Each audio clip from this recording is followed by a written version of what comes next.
com a autorização de Sua Excelência, o Chefe do Estado-Maior da Armada e Autoridade Marítima Nacional, Almirante Henrique Gouveia e Melo, o Presidente da Academia de Marinha, Almirante Francisco Vidal Abreu, declara aberta a sessão solene de atribuição do Prémio Almirante Sarmento Rodrigues 2023. Vai usar da palavra o Presidente da Academia de Marinha, Almirante Francisco Vidal Abreu. Boa tarde a todos. Senhor Almirante, Chefe de Estado-Maior da Armada e Autoridade Marítima Nacional, é com gosto que o recebemos nesta ocasião, já que fez questão em estar presente na Academia de Marinha para presidir a esta sessão em que vai ser atribuído um dos seus 3 prémios institucionais, o Prémio Almirante Sarmento Rodrigues, referente ao ano de 2023. A presença do Comandante da Marinha dá a devida solenidade a esta sessão, na continuidade de uma já longa tradição, assim honrando o fundador desta Academia, exímio marinheiro, administrador, político, diplomata e, acima de tudo, um visionário. É, pois, devida uma saudação a Vossa Excelência. Saúdo hoje, e muito particularmente, os membros da família do Almirante Sarmento Rodrigues presentes nesta sala. Designadamente, a sua filha mais velha, a doutora Isabel Gomes Mota, o Sr. Almirante Junqueiro Sarmento, que aceitou integrar a mesa de honra, e a sua filha mais nova, doutora Ana Maria, aqui representada pelo seu marido, Almirante Cavaleiro de Ferreira. A presença nesta sala dos 3 ramos da família só contribui para dar ainda mais expressão e sentido a esta cerimónia. Senhores Almirantes, Senhora Professora Raquel Soeiro de Brito, senhores académicos, senhores convidados, senhores aspirantes da Escola Naval, minhas senhoras e meus senhores. O Prémio Almirante Sarmento Rodrigues é atribuído de 2 em 2 anos, nos anos ímpares, estando atualmente regulado pela Portaria 16 de 2016, de 17 de fevereiro, embora tenha sido instituído em 1985. É um prémio de âmbito internacional, destinando-se a impulsionar e a dinamizar a pesquisa, a investigação científica e o estudo da história das atividades marítimas dos portugueses, honrando assim a memória do seu patrono, primeiro presidente desta Academia e fundador do Centro de Estudos de História Marítima em 1969, que esteve na sua gênese.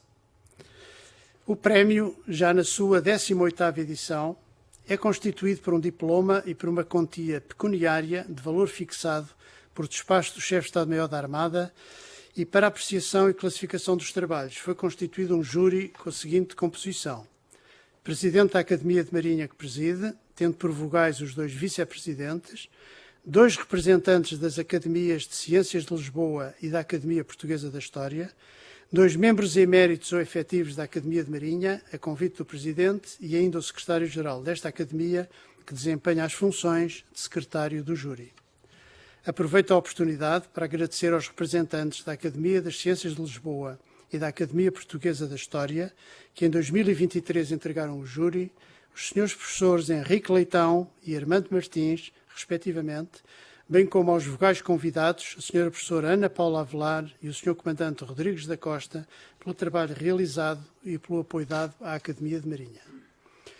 A este prémio concorreram 4 trabalhos de grande qualidade que cobriram temas diversos, como os ligados à carreira da Índia, a saberes que tornaram possíveis as grandes navegações e também à cartografia. Todos os autores estão de parabéns, mas foi decidido atribuir o prémio ao trabalho intitulado A Cartografia de Magalhães, The Cartography of Magellan, da autoria de Joaquim Alves Gaspar e Sima Kertalik. Sobre o tema nada direi, já que passou a ser prática desta Academia serem os premiados os oradores desta sessão solene, que assim terão a ocasião de expor o seu pensamento e de nos apresentar os aspectos principais do seu trabalho, o que certamente farão muito melhor do que eu. Não posso deixar, no entanto, de aqui reproduzir as partes que considerei mais significativas ao longo do texto produzido pelo júri, justificativo da atribuição do prémio a este trabalho, texto esse que teve o contributo dos professores Vítor Gaspar Rodrigues e Ana Paula Avelar, o qual é bem claro quanto à qualidade, ao rigor e à importância da obra produzida.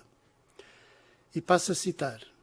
A obra galardoada com o Prémio Almirante Sarmento Rodrigues, A Cartografia de Magalhães, The Cartography of Magellan, revela um assinalável rigor histórico, contendo, não obstando o seu propósito ser essencialmente divulgativo, imensas novidades, apresentadas com uma argumentação extremamente equilibrada e particularmente bem fundamentada. No livro, analisam-se as principais espécies cartográficas produzidas pelos mais destacados cartógrafos, portugueses e estrangeiros, até ao último quartel do século XVI, tornando-se assim um incontornável texto de difusão editorial da cultura cartográfica portuguesa, que muito interessa também à comunidade científica. Sendo os dois autores especialistas de renome internacional na temática tratada, o estudo analisa e apresenta de forma exemplar uma notável iconografia, valorizada por um grafismo de extraordinária qualidade. Saliência ainda para o facto de o texto bilingue, português-inglês, ser muito claro e preciso, facilitando a sua compreensão pelo grande público. Trata-se, com efeito, de uma obra de elevadíssimo mérito técnico-científico que concorre para o aprofundamento dos estudos da cartografia ante e pós-viagem de Fernão de Magalhães, uma área que tem sido, nos últimos anos, de novo alvo de investigações aturadas. Fim de citação. A terminar, apresento apenas umas curtas notas curriculares dos premiados, evitando assim que sejam os próprios a ter que o fazer. Joaquim Alves Gaspar é oficial da Armada, reformado, especialista em navegação e cartografia matemática e doutorado em gestão da informação, sistemas de informação geográfica. É atualmente investigador do Centro Interuniversitário de História da Ciência e Tecnologia, na Faculdade de Ciências da Universidade de Lisboa, onde até muito recentemente liderou o projeto de investigação Medea Chart, financiado pelo Conselho Europeu de Investigação. A sua área de investigação é a história da cartografia náutica, no âmbito da qual tem vindo a desenvolver novos métodos de análise cartométrica e modulação numérica destinadas a melhor se compreender como as cartas medievais e renascentistas eram construídas e utilizadas. Sima Kertalik é aluna de doutoramento em História e Filosofia das Ciências na Faculdade de Ciências da Faculdade de Lisboa e integrou o já referido projeto Medea Chart. Tem um Bachelor of Arts em Liberal Arts pelo Sarah Lawrence College, nos Estados Unidos, e completou um mestrado em Ciências dos Materiais Arqueológicos pela Universidade de Évora, em Portugal. O seu trabalho de investigação está atualmente focado nas técnicas artísticas e práticas artesanais ligadas à criação de cartas náuticas manuscritas dos períodos medieval e pré-moderno. Mas antes de dar a palavra aos premiados, iremos proceder a uma pequena, mas justa cerimónia de agradecimento ao Sr. Comandante Mário Alvarenga Rua, dando testemunho do reconhecimento da Academia de Marinha pelo excelente e dedicado trabalho que permitiu criar e expor, através da pintura, uma galeria dos antigos presidentes. No final da sessão, o Sr. Almirante-Chefe de Estado-Maior da Armada descerrará uma singela placa identificando o autor dos quadros desta galeria, clarificação que há muito lhe era devida. Uma vez mais, a Academia de Marinha felicita convictamente os autores galardoados e regozija-se com a qualidade dos trabalhos submetidos a concurso, geralmente de muito elevado mérito. A terminar, renovo os meus agradecimentos ao Sr. Almirante-Chefe de Estado-Maior da Armada e à Autoridade Marítima Nacional e a todos, senhoras e senhores académicos e convidados, que nos quiseram honrar com a vossa presença. Muito obrigado.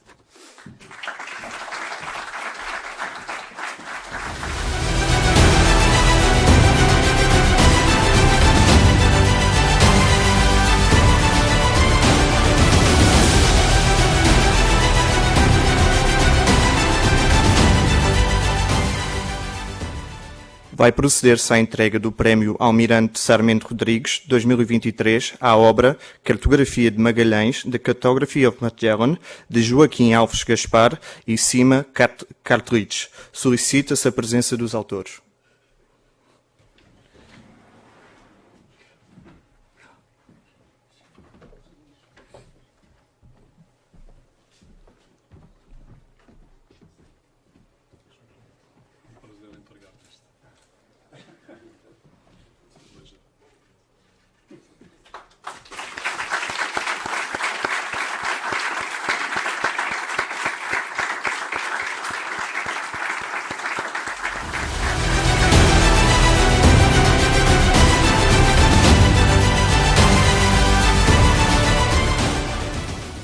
Sr. Almirante Gouveia e Melo, Comandante da Marinha, Sr. Almirante Vidal Abreu, Presidente da Academia de Marinha, seus convidados, camaradas, colegas, amigos, família. É uma honra estar aqui novamente, desta vez para receber este prestigioso prémio da Academia de Marinha, de um livro que há já alguns meses apresentámos neste mesmo lugar. Como é inevitável, eu peço desculpa, vou ter que me repetir. Não só naquilo que vou dizer sobre o livro que escrevemos, mas principalmente nos meus agradecimentos. Em primeiro lugar, aos académicos que reconheceram a qualidade e a oportunidade da nossa obra, tal como transparece das generosas palavras do Sr. Almirante Vidal Abreu. Muito obrigado. Em segundo lugar, à Marinha. E eu repito-me que me abriu as portas e pagou as contas, como escrevi na dedicatória do primeiro livro que publiquei, Cartas e Projeções Cartográficas, já lá vão cerca de 24 anos. Houve alguma coisa que correu mal. Queria eu então referir-me à formação técnica e científica que a Marinha me ofereceu e às oportunidades que me propiciou para a aplicar, em particular como professor da Escola Naval e como oficial do Instituto Hidrográfico. Estas foram ferramentas essenciais para a segunda carreira que decidi iniciar há alguns anos como historiador da cartografia náutica. Ferramentas essenciais, mas não únicas. Muito do sucesso que consegui nos últimos anos, como investigador e como líder do projeto Madeira Chart, devo à experiência adquirida nas muitas situações em que servi nesta instituição.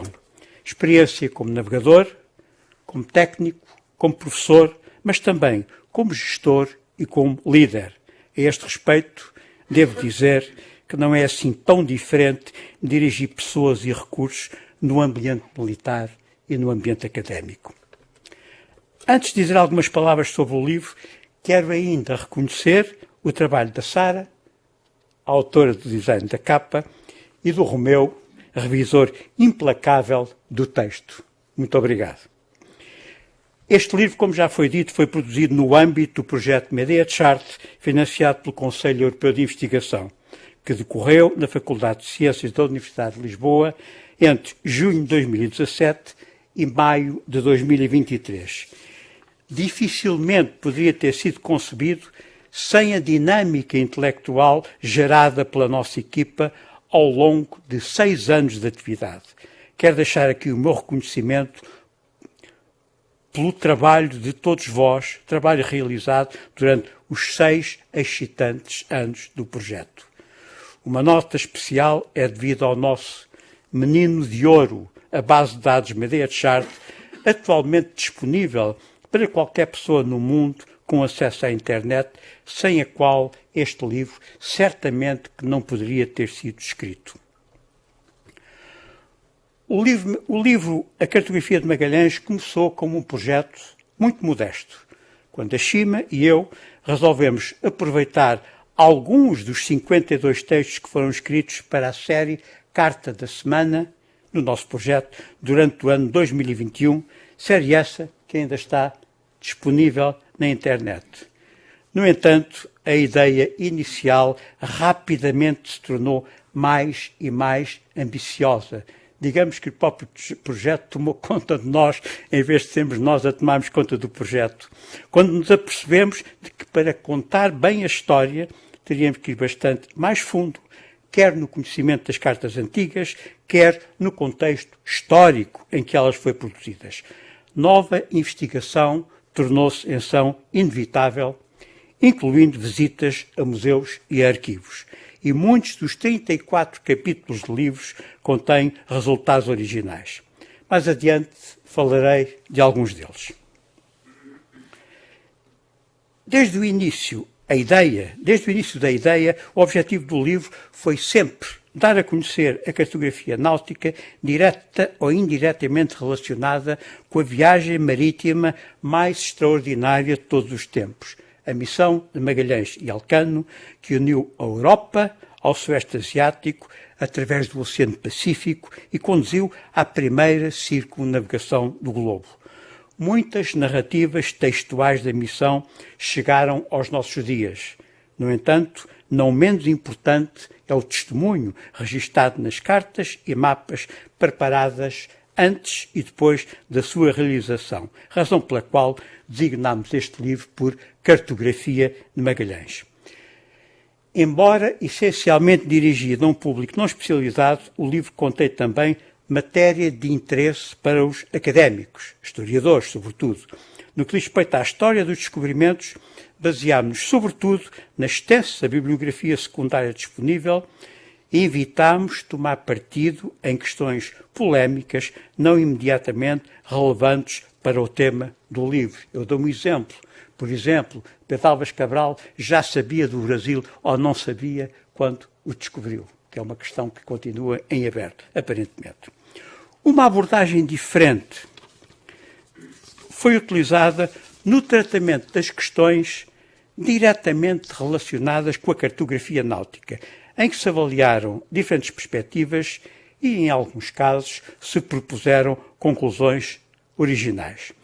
O livro está dividido em duas partes, precedidas de uma longa introdução na qual se contextualizam a missão de Magalhães e a cartografia náutica com ela relacionada.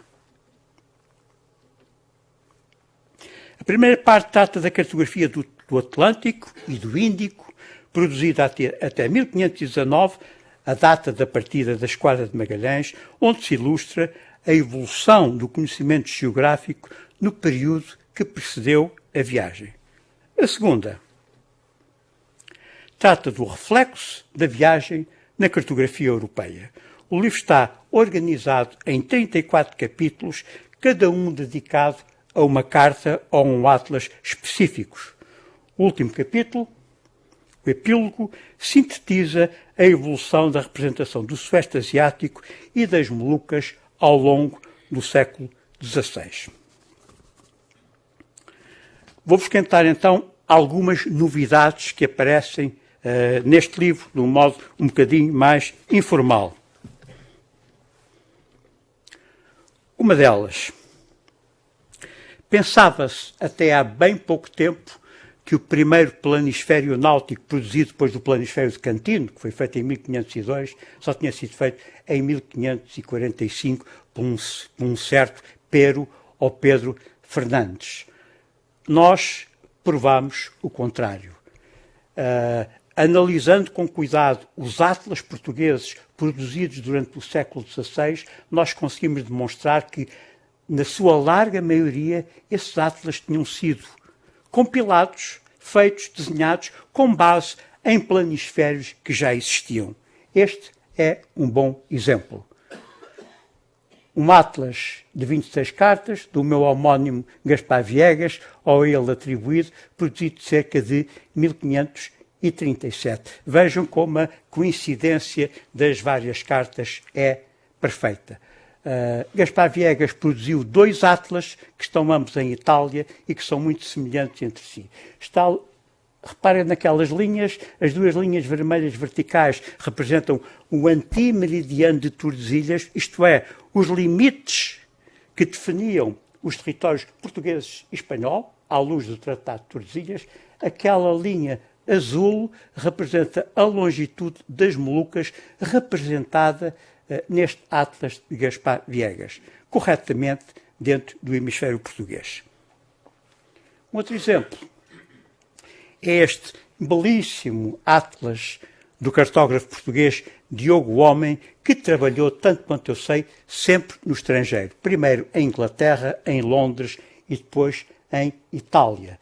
Este atlas foi produzido em Londres, normalmente é conhecido pelo Queen Mary's Atlas, porque foi feito para oferecer à rainha Isabel I de Inglaterra, e tal como o anterior, foi certamente compilado, feito, desenhado ou copiado de um planisfério anterior. Nós não sabemos como é que eram exatamente esses planisférios, porque nenhum chegou até nós.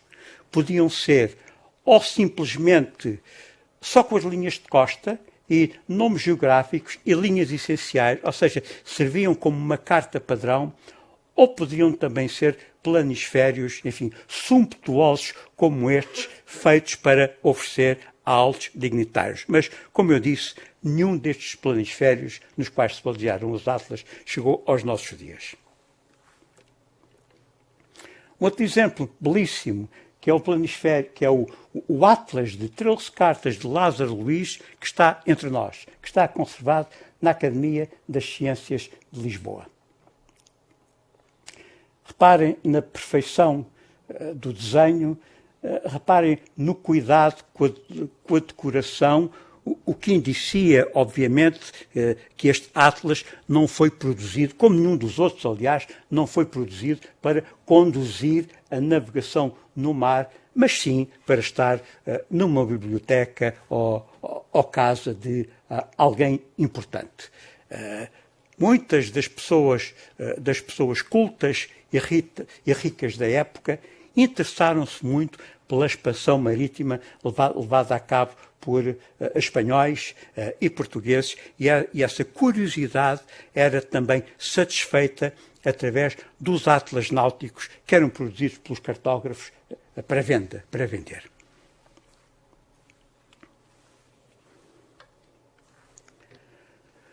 Um outro assunto que eu quero falar e que nós, enfim, desvendamos, nós esclarecemos, simplesmente porque tivemos que escrever o livro e às tantas tropeçámos em algumas dificuldades. Estas são 2 das 4 cartas náuticas portuguesas mais antigas que se conhecem.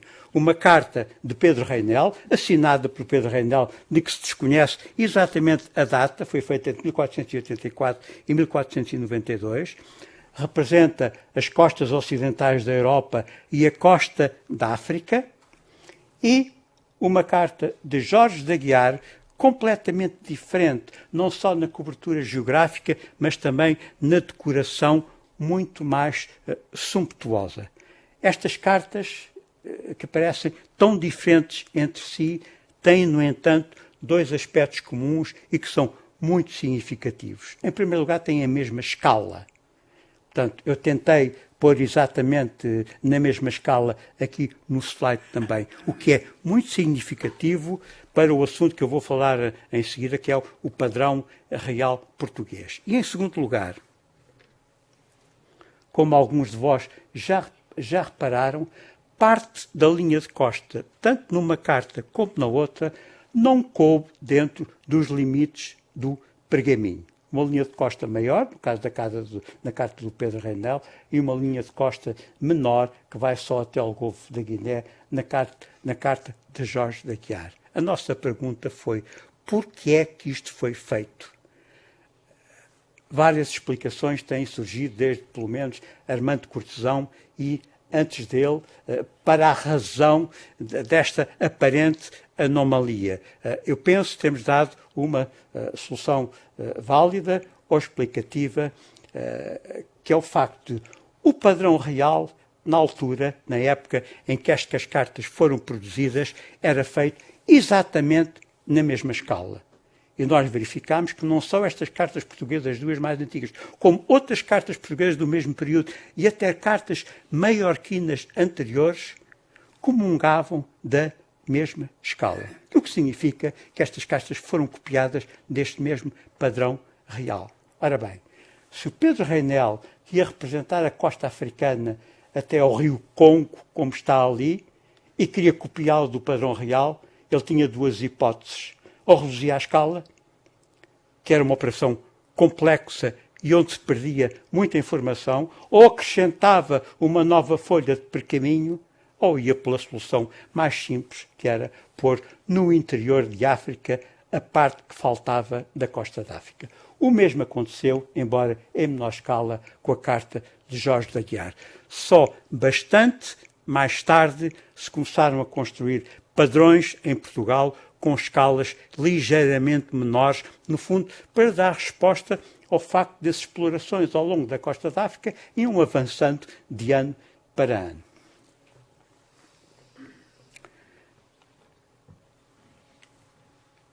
uma das descobertas, ou como é que eu ia dizer, uma das realizações que mais prazer nos trouxeram no nosso projeto foi o exame in situ, em Istambul, na Turquia, desta carta polar de Pedro Reinel, que vem a ser estudada, eu não quero exagerar, vem a ser estudada há mais de 100 anos por vários autores e sobre a qual muitas teorias foram construídas. Eu só vou ajudar-vos a perceber o que isto é. Esta é uma carta centrada no hemisfério sul, uma carta azimutal equidistante polar, quer dizer que as distâncias são mantidas em todos os meridianos que irradiam do polo. E o que vemos aqui embaixo é o Brasil. O que vemos ali em cima é o Sueste Asiático, que eu já vou ampliar. E a carta está graduada em unidades de longitude de 0 a 360 graus. Ora bem, que linha de referência é esta? Não é mais do que o anti-meridiano de Tordesilhas, ou seja, a referência a partir da qual se decidia qual era o território português e qual era o território espanhol. Não é por acaso que isto acontece. Nós, na realidade, enfim, demonstramos que esta carta foi produzida com um intuito específico, o intuito de servir como argumento durante as negociações técnicas, as discussões técnicas das juntas de Badajoz-Elvas entre representantes de Portugal e representantes de Espanha. Como sabemos, essas negociações não conduziram a nada e alguns anos mais tarde firmou-se o Tratado de Saragossa, em que, enfim, os espanhóis reconheciam o direito dos portugueses em ficar com as Molucas, mas a troco de uma avultada indemnização. Porque é que esta carta é importante também, para além de ter servido nessas negociações? Por isto, reparem, aqui está o Sueste Asiático, aqui está o traçado da linha de costa feito pela Chima, onde se pode ler os nomes geográficos. Aqui está o anti-meridiano de Tordesilhas, aqui. E aqui, de forma muito significativa, está a Ilha das Molucas mais meridional. Todas as outras ficam no hemisfério norte e, por isso mesmo, não aparecem aqui. Reparem como ela foi posta milimetricamente sobre o antimeridiano de Tordesilhas, quanto a mim, com óbvios motivos negociais, digamos assim, ou diplomáticos. Mas o que é importante e que não se vê é que as outras ilhas das Molucas, em qualquer mapa, até nos mapas da época, ficam para o oeste desta. O que significa que todas as Molucas, segundo esta carta, de que se perdeu uma parte, se encontrava no hemisfério português.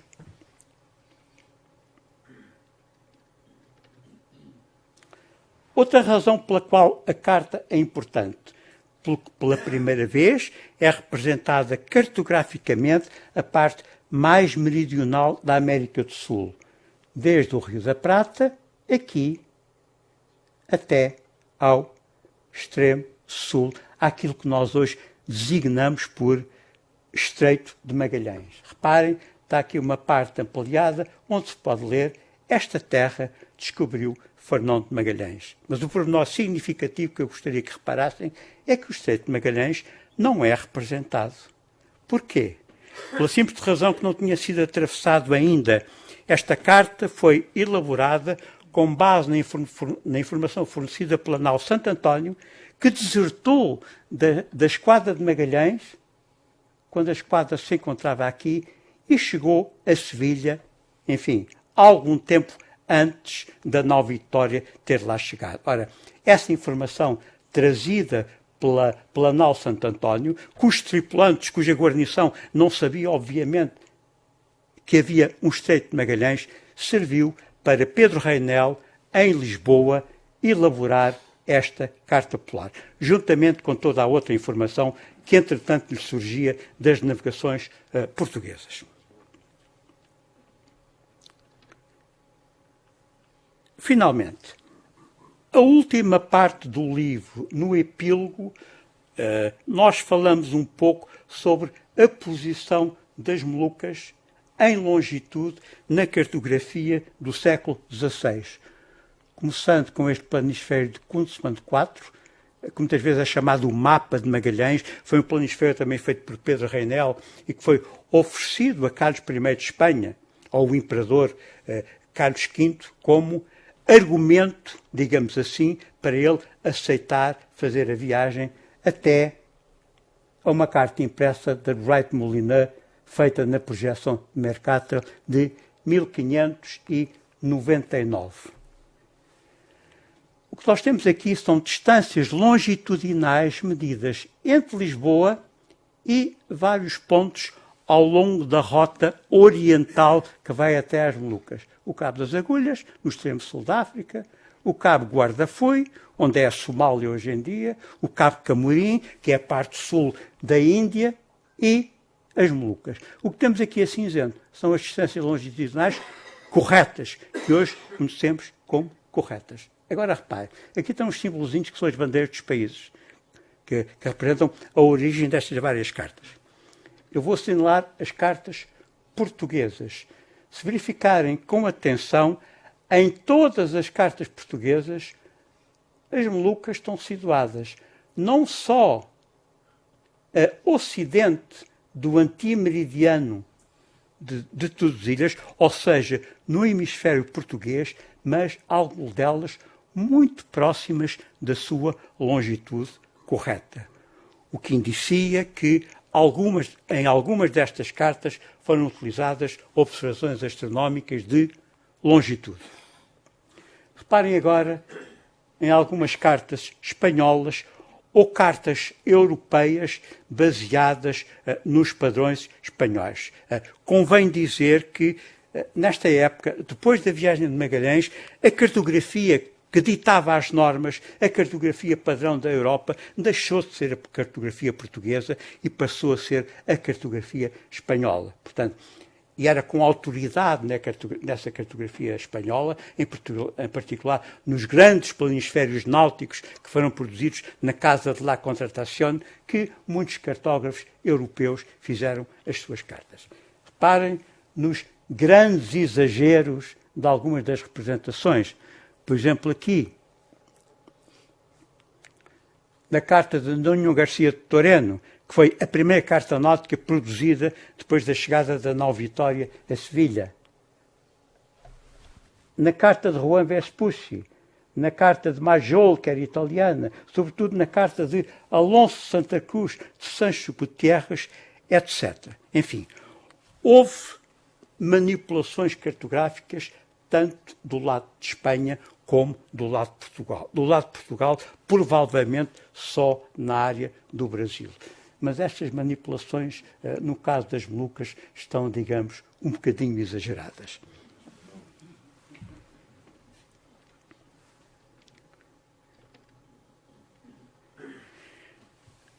Muitas pessoas me têm perguntado, ao longo do tempo, desde que nós publicámos o livro, onde é que ele pode ser comprado. Já várias pessoas hoje nos fizeram essa pergunta. Bom, o livro não pode ser comprado. O livro foi produzido ao abrigo de um acordo feito com a extinta estrutura de missão para as comemorações da circunnavegação de Fernão de Magalhães, ou seja, foi apoiado pelo Estado e, à face da lei, não pode ser vendido nas livrarias. Portanto, a única forma de, neste momento, aceder a este livro é através de uma cópia em PDF que nós imediatamente disponibilizamos na internet. Devo dizer que, neste momento, estão cerca de 700 livros guardados, acumulados, num armazém da Secretaria de Estado do Mar e não foram distribuídos para as bibliotecas como era suposto ter sido feito, não obstante os nossos esforços. E temos dúvidas de que tal venha a acontecer em tempo útil. Por essa razão, nós resolvemos avançar com uma edição nossa, que está neste momento a ser impressa, que estará pronta no final deste mês, em que essa sim será distribuída para as livrarias e ficará ao alcance de todos. Aqui está a capa dessa nova edição. Muito obrigado pela vossa atenção.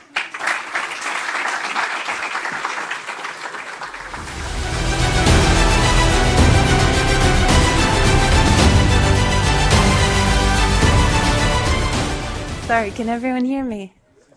Excellent. So it's a bilingual book. Now we'll enter the bilingual part of this presentation.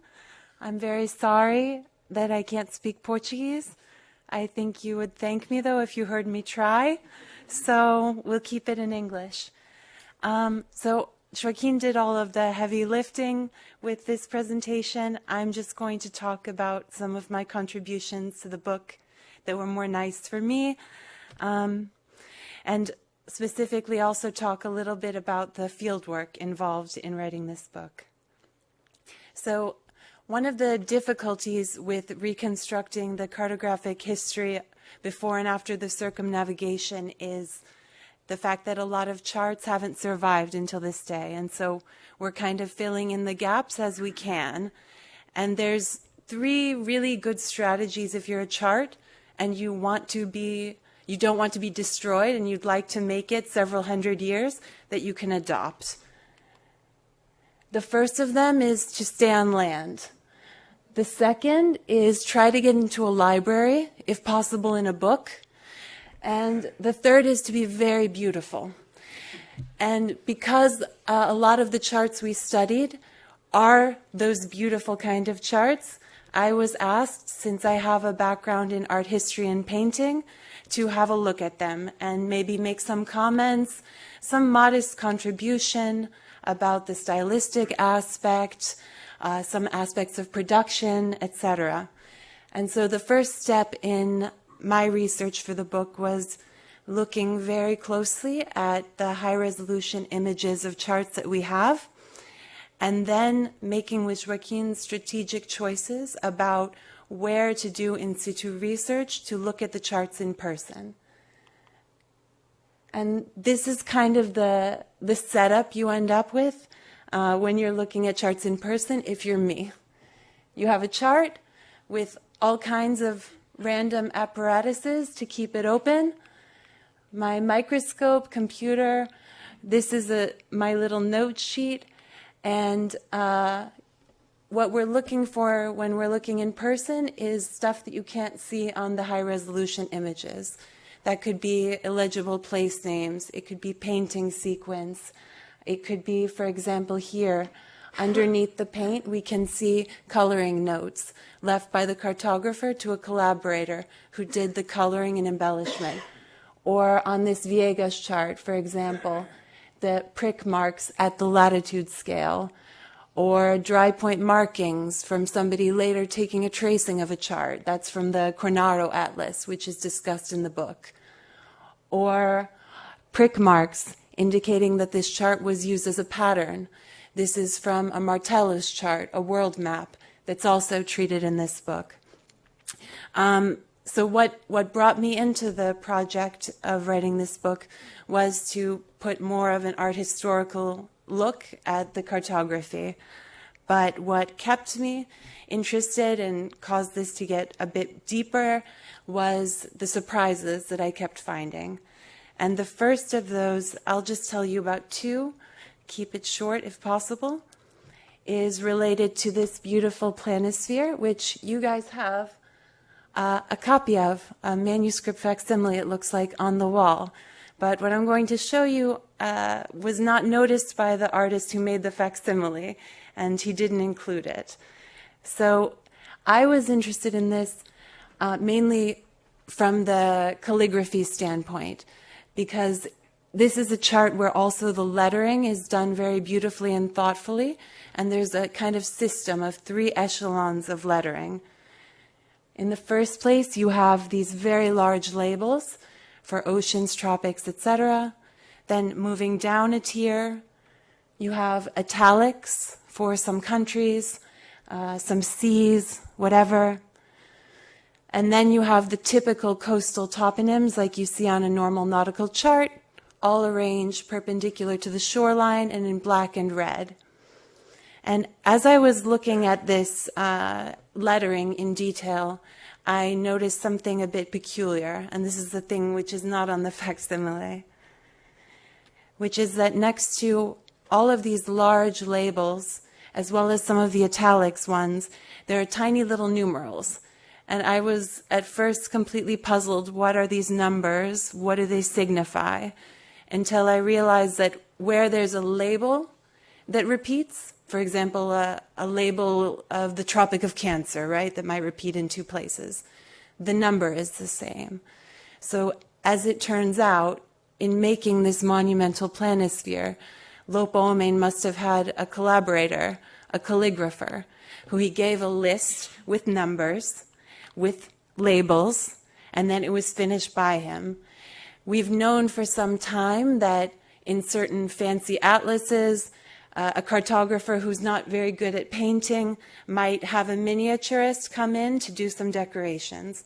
But the reality is that these forms of collaboration to make this cartography were much more varied and more subtle than we might expect.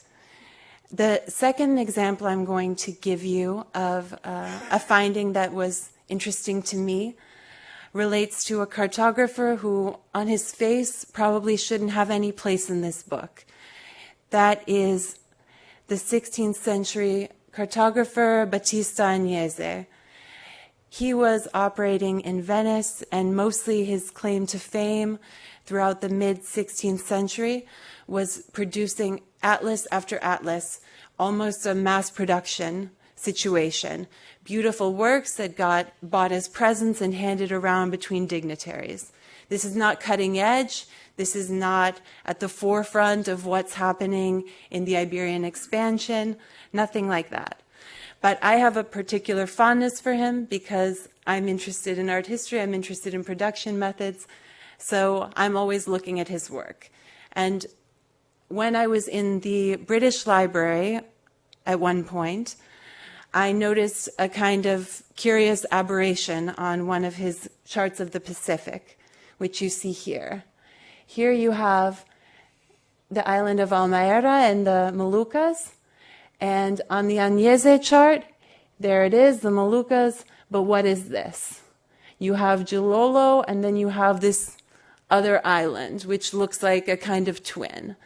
And at first I couldn't account for what happened here at all. And I kept noticing it in early atlases of Agnese. What is he doing with the Moluccas? What is this island? And eventually I found the answer, which was in the planispheres of Diogo Ribeiro, who was deeply connected with the debates over the possession of the Moluccas and produced several monumental planispheres in the service of the Spanish Casa, trying to argue why the Moluccas were theirs by right. And on these planispheres, Ribeiro also gives two locations, just like Agnese. In Ribeiro's planispheres, however, there's an explanation. He tells that these are two possible locations. We can't be quite sure. In any case, it's on the Spanish side. Don't worry about it. Agnese must have seen one of these planispheres because some of them did make it to Italy. They were gifts for dignitaries. They were part of the propaganda campaign. And he noticed, okay, this is Southeast Asia. We have this island, good, copy, done. I don't think he had any notion of what he was drawing, but these geopolitical arguments between the Iberian crowns ended up birthing phantom islands in the Pacific in luxury atlases bought by rich people in Italy. So in all kinds of bizarre ways, the reverberations of this dispute are being felt throughout the Mediterranean and throughout Europe.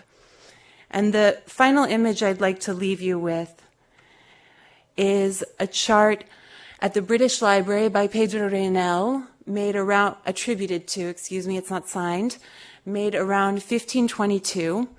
And I ended up looking at this chart because at the time we didn't have very good high-resolution images. and I wanted to see if I could get any better legibility on the representation of Southeast Asia by looking in person. So I want to explain a little bit what you see in this picture and what you don't see. What you see is a chart that does not want to be opened, that took several minutes of very, very careful peeling with the librarian to try to unfold it after nobody looked at it for years and years. It sat in a tube on a shelf, awkward and forgotten. What you see also are approximately all of the free weights available in the British Library to keep the chart flat for 30 seconds for me to take a picture. What you don't see, though, is what's more important. And that is what me and Joaquin see every time we're in an archive looking at nautical charts. Every time you pull out one of these charts, they have to make you a whole table to look at it. It ends up being a spectacle for all of the scholars. Everyone's peeping at what are you doing, what is that thing? Librarians are coming over asking what's this, what's this? And this is the kind of excitement and curiosity we tried to pass along in this book. And if we were at all successful, we thank you very much for the acknowledgement of our effort. And to close with the final thank yous, I want to thank also everyone who Joaquin thanked again. Also, I want to thank everyone here and the jury. I would also like to thank, in particular, our colleagues from the University of Lisbon who are here in support and who create an academic ambiance where this kind of work can happen. And I want to thank all of the archivists and librarians who pulled out those charts for their patience in keeping them safe for us and care and letting us learn more about them. Thank you.